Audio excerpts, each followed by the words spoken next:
fíjate cómo cambia ese valor, ¿no? Es algo curioso. Yo la verdad no me acostumbro mucho a manejar las expresiones salvo casos excepcionales, pero te digo, es una posibilidad, ¿no? Puedes, por ejemplo, aquí cambiar lo que es el estilo del number slider para que sea muy, pero muy visual. Vamos a ponerlo de esa forma. Pero si, por ejemplo, pones el grip style, le pones shape and text, fíjate cómo el number slider va a tener aquí su dato, ¿no? O también lo podemos, por ejemplo, poner box and text y esto va a funcionar como si fuera una caja, ¿ok? Yo la verdad, el que casi siempre, muy rara vez le he movido a esto, normalmente lo dejo como shape and text y de este modo el number slider pues ya es más práctico, dicho de otra forma, ¿no? Después de eso puedes definir aquí lo que es el número de dígitos, ¿ok? Cómo quieres que trabaje tu number slider, cuántas decimales quieres colocar, y aquí también lo que puedes definir es cómo quieres que trabajen tus números, si son números con decimales, si son números enteros, si son números pares o si son números impares. Entonces aquí tienes 4 estilos que puedes manejar para la naturaleza de los números que estás colocando. Del mismo modo, si te fijas, aquí podemos cambiar nuevamente las decimales, pero también tienes aquí el tema del dominio, ¿no? Yo te decía que esto es un dominio, tenemos una limitante inferior, una limitante superior. Y tú puedes modificar nuevamente esas limitantes. Chin, ya coloqué las limitantes, bueno, no hay problema, doble clic. Y modificamos, ¿sabes qué? Esto puede ser negativo, menos 5, ¿no? Va a ser el mínimo.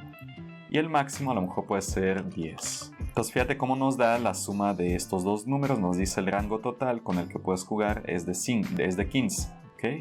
Y después, por último, puedes definir el valor por defecto. Si yo, por ejemplo, le pongo aquí que 6 sea el valor por defecto, fíjate cómo va a cambiar el number slider. De lo que tenía previamente, ahora tengo el valor de 6 por defecto, el límite superior es de 10 y el límite inferior es de menos 5. Claro, tú acuérdate que también puedes manejar valores negativos, puedes iniciar de menos 5 a 5 y no necesariamente de 0 a 5. ¿Okay? Entonces esto ya también te genera una naturaleza y un comportamiento para diferentes valores, diferentes comandos muy distinta. Pero bueno, si quieres, tú tómate un momento, experimenta con los diferentes estilos, las diferentes formas que tienes para crear un number slider.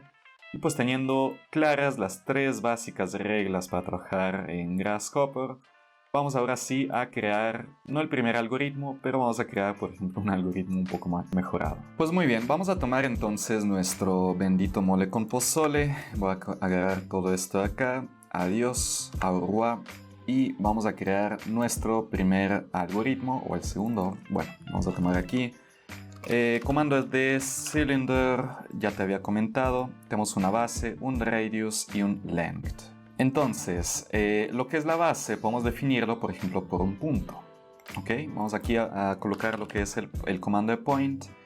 Point, de hecho, aquí me tomo un momento y te comento. Todos estos comandos de acá únicamente permiten almacenar información. Tú puedes almacenar puntos, tú puedes almacenar círculos, curvas, superficies, cajas, todo tipo de información, ¿ok? Yo la verdad los que manejo no me preocupo tanto por especificar qué tipo de información, pero manejo generales. Puedo manejar, por ejemplo, el que dice geometría, porque este permite, acepta todo tipo de geometría, o inclusive todavía más genérico, literal uso el de data. Este es el que uso casi todo el tiempo porque acepta todo tipo de datos, ¿no? Pero bueno, digo, en este caso queremos especificar un punto. ¿Cómo podemos especificar aquí el punto? Clic derecho, set one point, y picamos aquí en la interfaz de Rhinoceros en cualquier lado donde tú le quieras dar clic. Vamos a picarle aquí clic. Entonces fíjate cómo acá esta cápsula, este comando, ya va a almacenar este puntito, ¿ok?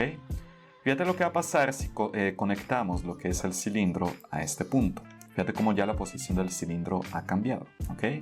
Vamos a definir lo que es el radio de este cilindro, que puede ser, por ejemplo, de 0 a lo mejor a unos 5 con 2 decimales. Vamos a conectar aquí el radio y vamos a poner control C, control V para no estar generando sliders nuevamente. Y pues ya con esto ya podemos empezar a jugar con nuestro cilindro. Entonces así de fácil hemos generado nuestro primer algoritmo. Ahora, antes de seguir, yo te quiero comentar un par de detalles, claro. ¿Cómo trabaja esto, las relaciones? Yo te dije, tú puedes aquí directamente agarrar y conectar lo que es el punto. Pero fíjate lo que va a pasar si tú presionas antes control, ¿ok? Y nuevamente agarras y desconectas. Fíjate inclusive cómo el iconito cambia, ¿no?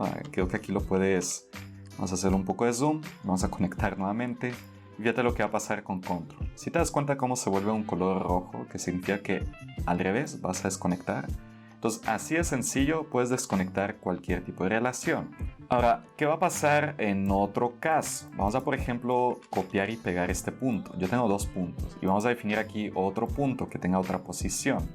Fíjate lo que va a pasar en vez de aquí. Digo, si tú lo conectas así normal, fíjate lo que sucede. Nada más nos acepta un punto de esos 2. Oye, pero yo quiero que genere un cilindro en este punto y yo quiero que genere un cilindro en este otro punto. ¿Cómo le puedo hacer? Y fíjate con Shift qué va a pasar. Esto se vuelve color verde y esto significa que tú a este input le puedes alimentar varios datos. ¿Ok? Y fíjate cómo nos ha generado un cilindro aquí y un cilindro acá, porque yo tengo aquí 2 puntos que he conectado al mismo tiempo. Entonces, regla de oro. Si tú tienes, oye, quiero conectar también este y no me deja y no me deja, y luego porque he tenido alumnos que sí me lo han comentado, acuérdate que con Shift puedes conectar varios y con Control puedes desconectar varios. Ahora, ¿qué va a pasar de que, oye, yo no quiero aquí usar y nada más estar conectando y desconectando, quiero desconectar todo un poco más rápido? Clic derecho en el input y aquí tienes un apartado que dice disconnect y fíjate, te va a permitir desconectar esta relación o te permite desconectar esta otra relación.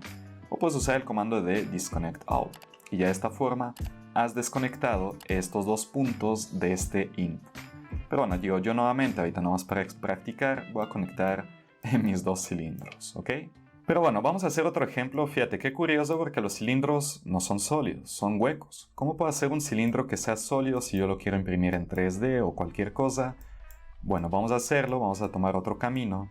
Lo que vamos a hacer es aquí generar un punto, en ese punto vamos a crear un círculo, después en ese círculo lo vamos a tapar para que tenga una superficie y esa superficie la vamos a extruir. Vamos a crear este segundo algoritmo. Vamos a definir nuestro punto, voy a aquí dar doble clic, escribo point, clic derecho, set one point, lo voy a definir más o menos por acá.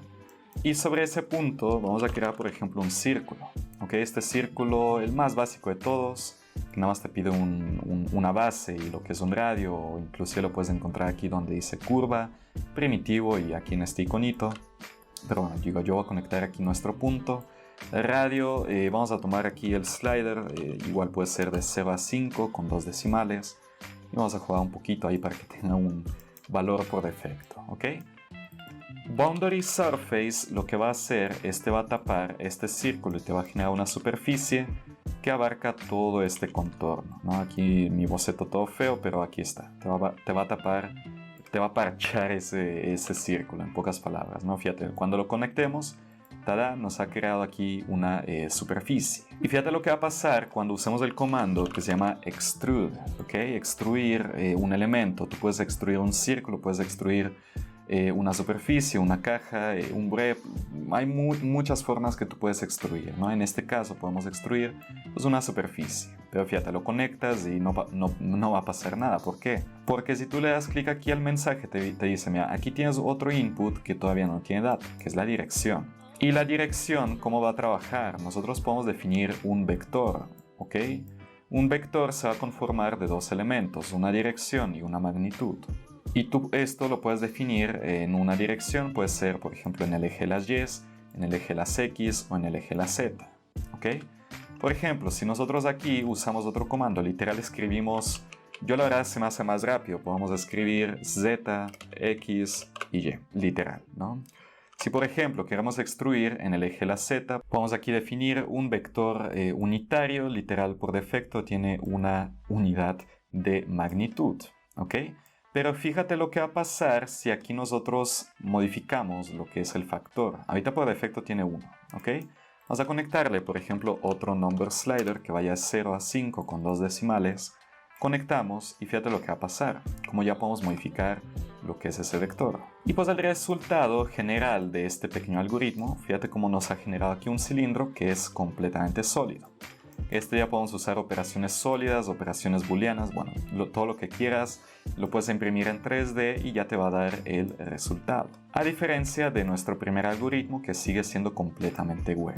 Y ahora, antes de seguir con el siguiente algoritmo, el más mamalón si lo ponemos de esa forma, quiero tomarme una pausa para darte una recomendación sumamente vital que me ha salvado de muchos y muchos problemas.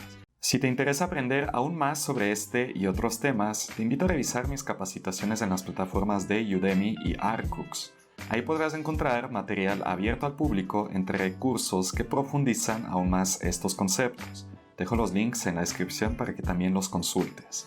Y asimismo, échale un vistazo a todos los recursos que comparto en la página de Patreon. La mayoría de estos son completamente gratuitos y van desde plantillas, modelos 3D, proyectos de referencia, material de trabajo, entre diversos otros recursos. Y además de eso, también hay material exclusivo para que lo revises. Sin más que decir, quiero darle las gracias a todas y todos los que me han apoyado en Patreon y de esta forma me despido y los veo en una siguiente ocasión.